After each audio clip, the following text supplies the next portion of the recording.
These 9 attempted attacks, one of which, of course, came into the building here at CNN. The president tweeting the following, we're quoting here: "A very big part of the anger we see today in our society is caused by the purposely false and inaccurate reporting of the mainstream media that I refer to as the fake news." Whenever I read that tweet, I will fact check it. There is no purposely false reporting from myself or our colleagues here at CNN.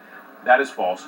Joining us now is Senator Ben Sasse, Republican from the great state of Nebraska. Senator Sasse, first, if I could just ask you to comment on the president's reaction to this. Has he said the words that you want the president of your party to say following this series of attempted attacks now? CNN just one of them, several other lawmakers, current and former, the other targets. Has he said what you want to hear?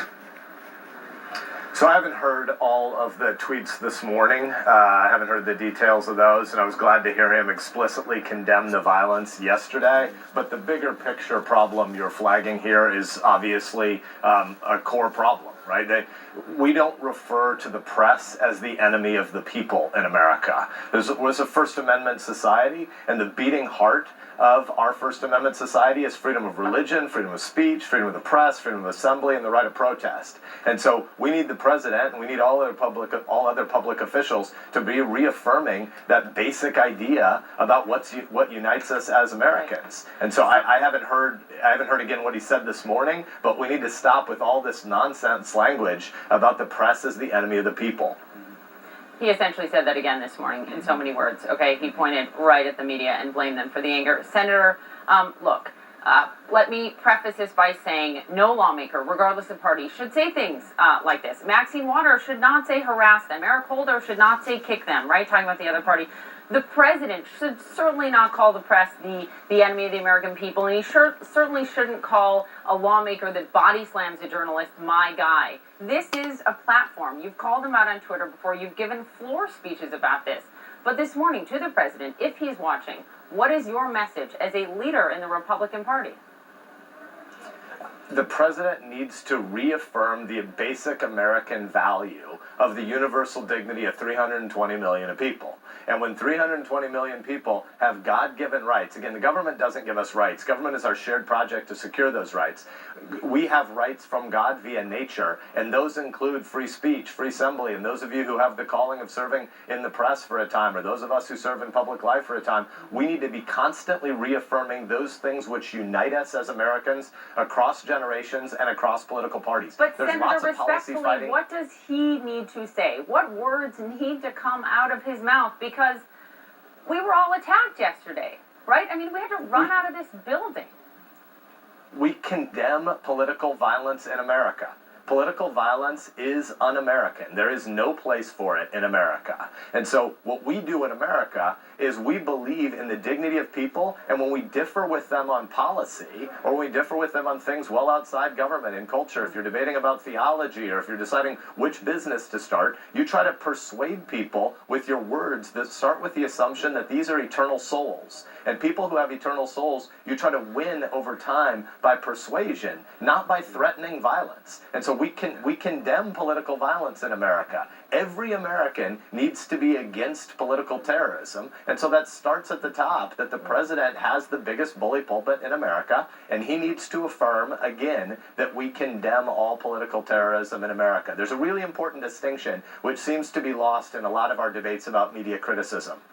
There is an absolute right of individual Americans, and that includes the President of the United States, to disagree with particular stories. There are particular stories that are often and regularly biased. We should criticize that, and the way we do it is by arguing about the merits of a story, not by delegitimizing or dehumanizing the people who are on the other side of a political fight or on the other side of a particular account of one set of facts that we're debating.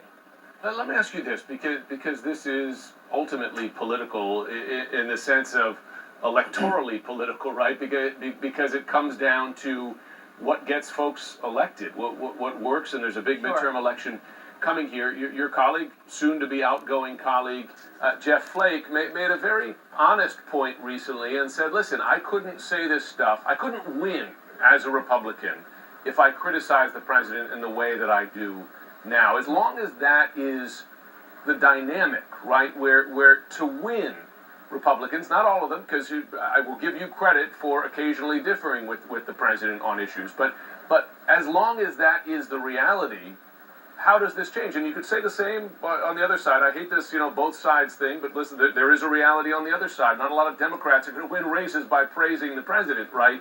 But as long as that is the electoral dynamic, what really changes this? Well, so let's draw a bunch of distinctions here, right? One is campaigning versus governing. Another is getting a job versus being a public servant. So the most important thing to say is winning elections should not be the main goal of people who have a short-term calling to serve in public life. I'm one of I think 8 people out of 100 in the U.S. Senate who's never been a politician before being elected by the people in Nebraska 4 years ago to represent them for a 6-year term. It's an honor to get to represent Nebraskans. But I pledged to them on my primary election victory night and on my general election victory night in 2014 that for the next 6 years, I was going to start out for 4.5 of those 6 years pretending or assuming I'm never going to run again, because the job of being a public servant is to help govern and shepherd the public trust to the next generation. The main goal of a politician is not to think about your own incumbency and your own reelection. And that's one of the fundamental problems in D.C. is that maybe 2/3 of these 535 people I work with, their main long-term thought is their own incumbency. That should not be our long-term thought. Our long-term thought should be 10 and 20 and 30 years in the future. What will our kids understand about shared American civics? We got a bunch of big challenges in this country. Some subset of them are going to be responsive to legislation, but the bigger things that we believe in common are bigger than Republican and Democrat, and they're bigger than your next election. They're things that are 10 and 20 years in the future, and we need to reaffirm those civic things first. Senator, every indication from the White House now, our Pamela Brown's reporting, is that they don't think there's anything wrong with the rhetoric. Sarah Sanders said just as much this morning, and that it's not going to be toned down. I want to know specifically from you, because the president has not called this domestic terrorism. A, is what has happened in the last 48 hours domestic terrorism? And if you think it is, should the president call it that?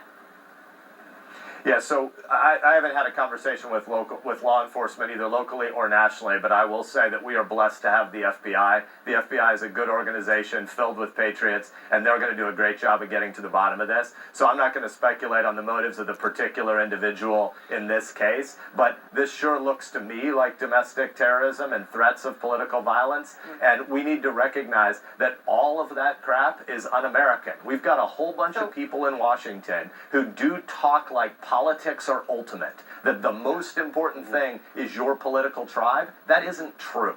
That Washington isn't the center of life, and politics can't solve most of the big problems we face. Politics is really important. I fly away from my family and my kids 4 or 5 nights a week because I think politics matters, but politics is not ultimate. And when you have a bunch of people in D.C. who talk insanely like politics is ultimate, it's not surprising that some insane people start to act like politics are ultimate. Steve Scalise got shot by a guy who believed that politics was ultimate, and he from the left was going to try to kill Steve Scalise because he was a Republican official on the right. Now, the last couple days, we have a whole bunch of Democrats being targeted by somebody. Again, we don't know the particulars of it, but it sure looks like these are all people that are rhetorically usually in the crosshairs of the White House. This isn't the way we do politics in America. Politics fit in American life, but they're not the center. The ultimate communities are the communities where people are raising their kids and where they're loving their neighbor and where they're going to worship services on Sabbath or Saturday or Sunday. And so those places need to thrive and flourish, and D.C. needs to have a clearer sense of itself as a community that exists of servant leaders who try to maintain a framework for ordered liberty and stop talking about politics like it's the great line of good and evil where final battles are going to be won. It's not true. Thus the title of the senator's book, Why We Hate Each Other and How We Heal. We need to do a lot of healing. Senator Ben Sasse, thank you. Thank you. Thank you for taking the time. We have more